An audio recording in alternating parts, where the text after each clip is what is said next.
saudara, teman-teman pers semua yang saya hormati, mengenai masalah pergantian perangkat. Jadi pergantian perangkat itu tidak ada masalah, karena pergantian perangkat dilaksanakan pada awal tahun anggaran belum terbentuk ditetapkannya APBDes.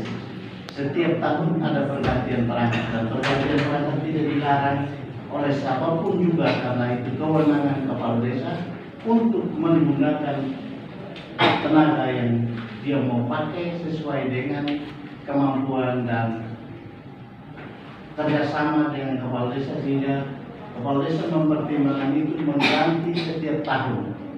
Apabila kinerja baik, kepala desa bisa memperpanjang SK-nya setiap tahun. Karena itu kita sesuaikan dengan APBDes ditetapkan setiap tahun, maka masa jabatan perangkat desa itu kita sesuaikan dengan itu. Dan sampai dengan saat ini belum ada rujukan untuk membatasi memberi masa jabatan kepada perangkat desa kecuali kepala desa dan semuanya. Dan kami telah memfasilitasi dengan surat itu ditandatangani oleh Pak Wakil Bupati. Kita buat mekanisme dan syaratnya menurut undang-undang. Tinggal kepala desa mengikutinya. Apabila itu tidak sesuai, maka kita akan membina lebih lanjut supaya menyesuaikan dengan peraturan perundang-undangan yang kita sebagai pedoman untuk kita mengambil tindakan dalam pemerintahan di desa. Saya kira itu saja, saya kembalikan. Baik, terima kasih Pak Kadis PRD. Ya, berikut Pak Kepala Bencana, saya persilakan. Baik, terima kasih atas kesempatan yang telah diberikan kepada kami.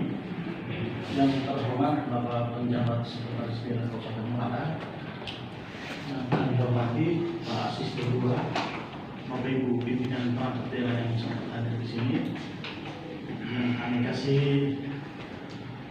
adik-adik wartawan atau media, singkatnya Bapak Ibu undangan yang kami hormati. Mohon izin saya langsung terkait informasi yang berkembang, ada pemutar liar di Badan Penanggulangan Bencana terkait bantuan seroja seperti yang disampaikan oleh Pak Sekda tadi, bahwa informasi yang beredar itu tidak betul. Yang betul itu informasinya bahwa saat kunjungan kerja Kepala BNPB di Kupang, kita dari Kabupaten Melaka dibebangi 2 kain untuk cindera mata. Saat itu saya sudah di Kupang, saya kontak staf di kantor untuk menghubungi Pak Desa Baru untuk menyiapkan 1 kain supaya genap jadi 2. Bukan saya nikah suruh Pak Desa atau stafnya pengumpulkan dari kepala desa. Nanti saya turun baru kita selesaikan. Tetapi yang terjadi di lapangan, stafnya pengumpul di masyarakat. Karena itu staf saya dipanggil untuk ambil kain yang kita tahu. Tapi sampai di sana staf saya dikasih uang 2.500.000. Karena menurut informasi kan kainnya yang bagus itu kan kita beli di kelompok di Aitimu. Karena itu mereka titipkan uang itu ke staf saya untuk membelinya di Aitimu dan ke kami di Kupang untuk dijadikan candang mata. Terkait dengan itu ada informasi yang beredar bahwa dari Badan Penanggulangan Bencana melakukan penelitian. Sekali lagi saya sampaikan bahwa itu tidak benar, dan sesuai dengan hasil klarifikasi tanggal 9 itu, staf yang melakukan pemutar ke masyarakat itu juga sudah menyampaikan sendiri informasinya, dan yang benar itu memang informasinya dari ada miskomunikasi antara staf dengan informasi yang dibawa oleh salah satu warga masyarakat. Karena itu saat di rapat komisi saya sudah memastikan bahwa kalau memang cara perolehannya begitu, hari ini juga saya kembali uang 2.500.000. Karena bagi kami sebagai Kepala Badan Penanggulangan Bencana Daerah dan pemerintah Kabupaten Melaka, uang 2.500.000 itu sebetulnya tidak ada artinya. Tetapi cara perolehannya yang tidak betul. Untuk cendera mata itu memang bagus, tapi cara perolehannya tidak betul. Karena itu uang itu sudah dikembalikan sejak selesai komisi. Jadi pada saat rapat dengan penangkap itu uangnya sudah kita kembalikan. Mungkin untuk sementara ini saja dapat kami sampaikan. Sekian dan terima kasih. Baik, terima kasih Pak Kepala Bencana. Berikut Ibu Direktur Rumah Sakit sekaligus Ibu PLT Kabupaten Kesehatan. Silakan. Terima kasih atas kesempatan yang diberikan. Yang kami hormati Bapak Penjabat Sekda, Bapak Ibu Pimpinan OPD, dan teman-teman media semua. Izinkan kami saat ini untuk sedikit mengklarifikasi tentang beberapa hal yang disoroti, terutama pada saat rapat dengar pendapat dengan DPRD Kabupaten Malaka. Salah satunya adalah tentang persediaan obat-obatan di rumah sakit. Perlu kami jelaskan bahwa proses pengadaan obat-obatan di tahun 2021 pada rumah sakit sedikit mengalami kendala karena adanya utang sejak tahun 2019 sampai dengan Maret 2021 senilai 4.881.804.946 rupiah yang belum terselesaikan pada beberapa pedagang besar farmasi baik lokal maupun nasional, sehingga ini mengakibatkan sistem lock pada saat kami hendak melakukan pemesanan obat-obatan. Tapi langkah yang sudah kami lakukan saat 2021 adalah pelayanan tetap diupayakan berjalan dengan cara membeli secara langsung dengan melalui dana BPLUD. Kemudian kami juga meminjam dari rumah sakit lain, membuat permintaan juga ke Dinas Kesehatan Kabupaten, dan ada beberapa PBF yang masih dapat melayani rumah sakit dan nilai pembelanjaan obatnya sebesar 2.800.000.000 pada 2021. Utang-utang sebagaimana yang sudah dijelaskan tadi telah kami selesaikan pembayarannya pada akhir tahun 2021 dengan berdasarkan pada hasil audit Inspektorat Kabupaten Malaka. Dan pada awal tahun 2022 ini rumah sakit sedang merencanakan dan melakukan pemesanan obat-obatan sebesar 1.992.000.000 sesuai pagu anggaran pada DPR rumah sakit tahun 2022. Dan rencana kebutuhan ini akan mengacu pada Peraturan Presiden Nomor 16 Tahun 2018 tentang pengadaan barang jasa pemerintah melalui e-katalog atau e-purchasing. Kemudian tentang yang beredar tentang ketenagaan atau tentang dokter, terutama ketersediaan tenaga medis. Untuk ketersediaan tenaga medis di Rumah Sakit Betun, untuk dokter umum saat ini PNS-nya berjumlah 12 orang, kontraknya 4 orang, dan CPNS yang sudah lulus dan akan bertugas bulan depan sebanyak 3 orang, sehingga jumlah dokter umum semuanya ada 19 orang. Sedangkan dokter gigi PNS-nya 1 orang, kontrak 1 orang, dan CPNS yang akan bertugas 1 orang dan jumlahnya sebanyak 3 orang.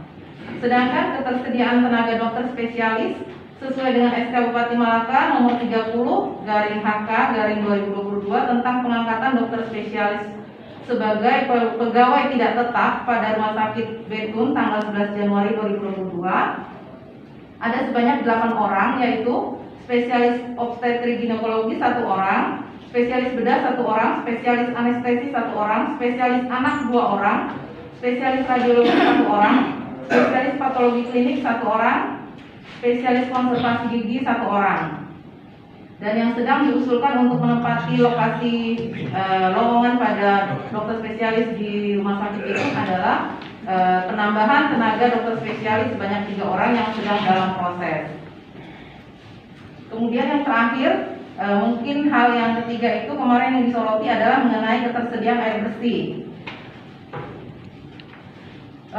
Yang perlu kami jelaskan adalah masalah tentang air yang utama yang terjadi di Rumah Sakit Betun setiap tahunnya adalah penurunan debit air di mata air yang dialirkan ke RSPP sekitar mulai Oktober sampai dengan nanti musim penghujan. Perlu kita ketahui bahwa ada bak utama yang akan mengalirkan air ke jaringan perpipaan menuju ke setiap bak penampung yang ada di setiap ruangan. Kami mengakui waktu beberapa saat yang lalu ada 2 kali sedikit ketidaknyamanan pada pasien dan petugas. Saat itu terjadi beberapa gangguan. Yang pertama, mesin pompanya rusak dan ada pipa yang tersumbat. Hal itu sudah kami tanggulangi dan tindak lanjuti dengan mengganti dan juga membersihkan. Dan rencana tindak lanjut yang berikut adalah kita akan mengusahakan untuk bor air sendiri saja, sehingga mungkin ini bisa mengurangi resiko yang timbul karena kekurangan debit air.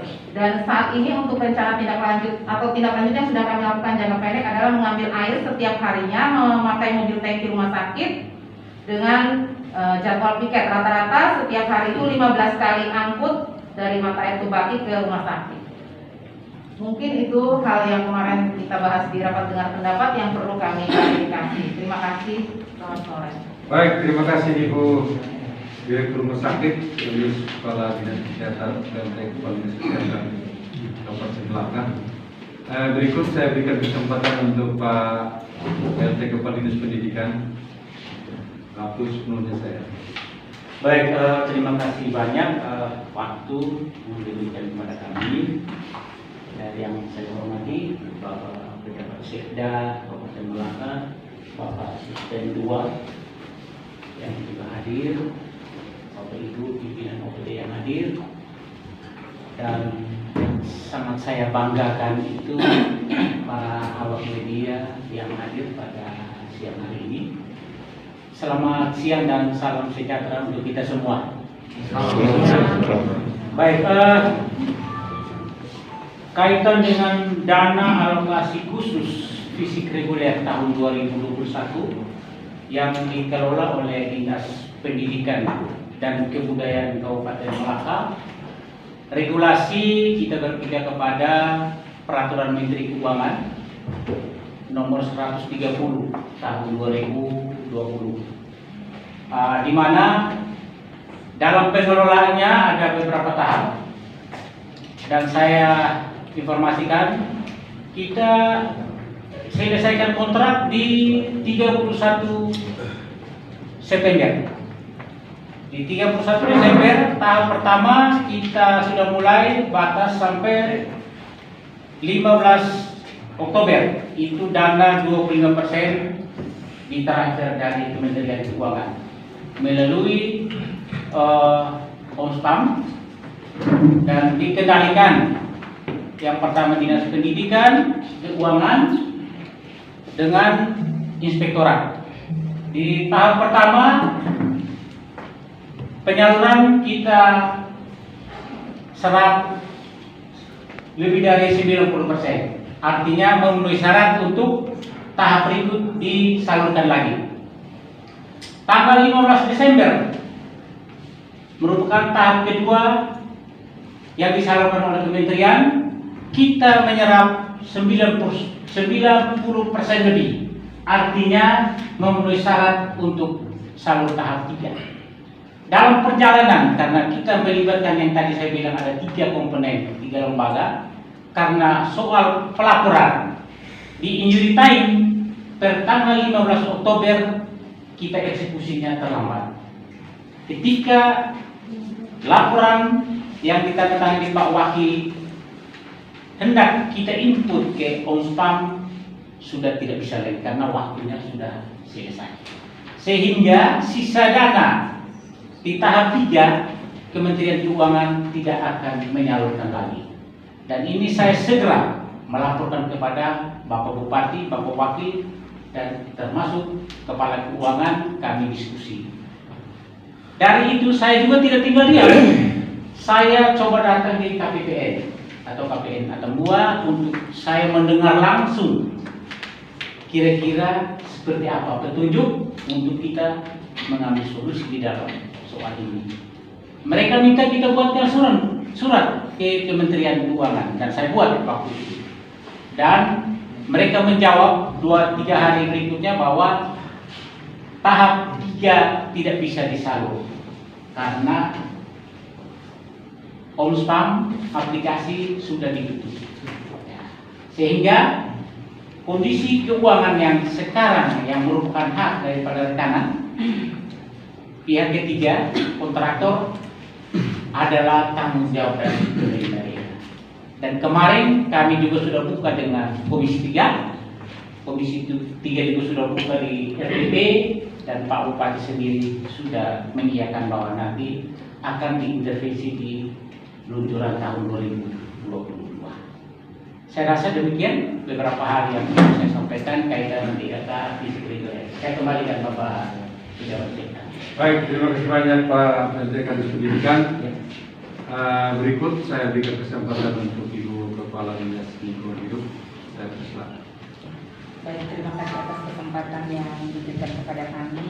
Yang saya hormati Bapak LT Sekda, Bapak Ibu pimpinan perangkat RW, izin ada Bapak Asisten, dan yang terhormat juga para insan pers yang sangat luar biasa. Mohon izin saya langsung menuju ke TPA saja. Dan mungkin sebelumnya izin, karena ini saya juga belum sebulan bertugas di Dinas Lingkungan Hidup, tetapi saya akan dengan cepat belajar hal yang baru ini. Jadi saya mulai bertugasnya tanggal 18 Januari, tapi saya tidak tinggal diam terkait dengan TPA ini, karena begitu masuk ini masalahnya langsung saya didemo belum seminggu. Tapi terima kasih, itu akan membuat kita bangkit karena TPA ini harus ada. Dan bahkan bukan di luar sana, di dalam ruangan ini pun kalau tanya TPS pasti ada yang bilang tempat pembuangan sampah. Padahal itu tempat penampungan sementara. Kemudian TPA pasti ada yang bilang itu tempat pembuangan akhir, yang sebenarnya tempat pemrosesan akhir. Jadi di tempat itulah sampah-sampah yang datangnya dari kantor, dari rumah tangga, dari rumah sakit yang bukan limbah berbahaya ya, itu akan diproses dengan baik sehingga menjadi bersahabat untuk kembali ke alam dan lingkungan. Nah, untuk TPA ini, jadi selama bertugas di sana kami sudah buat kajiannya, dan ini tidak bisa oleh Dinas Lingkungan Hidup sendiri, sehingga kami sudah buat kajian dan sudah didisposisi oleh Bapak Bupati.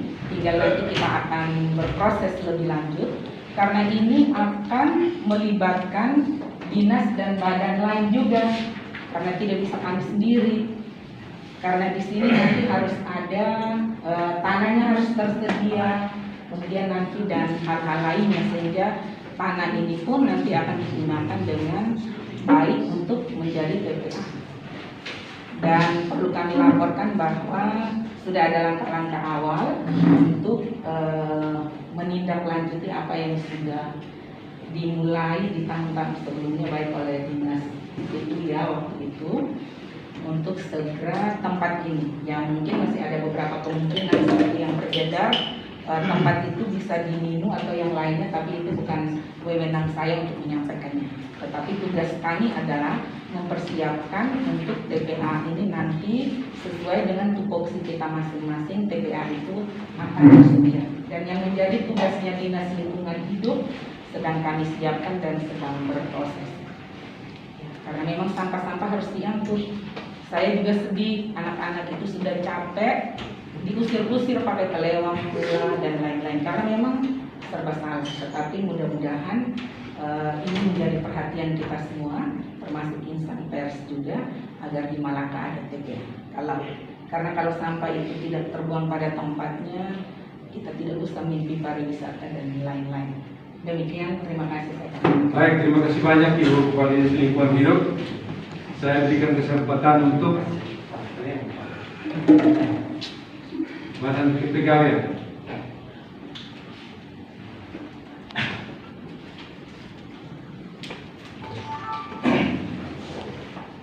Baik, terima kasih banyak. Salam Sedes. Memang sebelumnya saya minta maaf karena memang kegiatan pada hari ini saya tidak direkomendasikan untuk hadir di tempat ini karena saya tidak mendapat petunjuk. Jadi mungkin segala sesuatunya mungkin saya pada kesempatan ini saya tidak menyampaikan. Baik, terima kasih. Jadi apa yang saya sudah sampaikan satu saja. Ya. Ini Dinas Pertanian, Pak Sekretaris. Baik, terima kasih atas kesempatan kepada saya. Yang terhormat Bapak Pejabat Sekda Kabupaten Malaka, Bapak Ibu pimpinan OPD, teman-teman wartawan, dan kita semua yang hadir di tempat ini. Selamat siang untuk kita semua. Selamat siang. Terkait dengan traktor, saya perlu menambahkan bahwa saat ini kita di Kabupaten Malaka ini memiliki traktor 60 unit, dan keadaannya sekarang 35 dalam keadaan rusak, 25 yang dalam keadaan baik. Yang rusak ini sementara kita melakukan upaya perbaikan agar ketika musim panas tiba untuk kegiatan pengolahan lahan gambut itu traktor sudah dalam keadaan siap. Kaitan dengan pupuk, seperti yang sudah disampaikan Pak Penjabat Sekda, bahwa masalahnya ada tidak hanya di kita, di seluruh NTT. Dan masalah yang paling utama itu bahwa distribusi pupuk dari produsen itu yang terlambat. Nah, kita terus berkoordinasi dengan baik penyalur kita yang di kabupaten maupun distributor. Jadi kita terus berkomunikasi, dan sampai dengan hari ini, sampai dengan kemarin sudah masih pupuknya tetap ditebus oleh petani. Kemarin terakhir di Desa Banyuwangi itu baru menebus 6 ton pupuk, jadi 3 ton urea, 3 ton NPK. Sementara yang di Melaka Tengah juga beberapa hari yang lalu ada penembusan dari 7 tonan, dan mereka sudah melakukan pemesanan lagi untuk 35 ton yang kedepannya. Hanya sementara barangnya di distributor itu yang belum ada. Kemudian Beliman juga sudah ada realisasi penebusan pupuk itu sekitar 14 tonan di 2 minggu yang lalu. Jadi Dinas Pertanian tetap berkoordinasi dengan para penyalur, kemudian petugas-petugas di lapangan untuk mempercepat proses pengumpulan uang untuk penebusan pupuk itu. Kemudian kita juga berkoordinasi dengan teman-teman di provinsi, juga dengan distributornya. Nah, jadi distributor yang ada di provinsi yang ada di NTT ini, dia melayani ada yang distributor yang sekarang, dia melayani 2 kabupaten, jadi Kabupaten Melaka dengan Kabupaten Rote. Jadi kita terus berkomunikasi. Jadi ketika datang pupuknya dari produsen, kalau bisa kita yang didahulukan, gitu. Karena sementara dalam musim tanamnya. Jadi mungkin saya pikir itu dulu informasi tambahannya. Saya kembali. Baik, Pak Sekretaris. Jadi itu terus diupayakan. Ya. Dan pupuk itu tidak boleh terlambat, dan harus kuotanya kita penuhi sehingga tanaman petani lebih padi sawah yang sementara ditanam dan siap ditanam ini kita harus bisa kasih kembali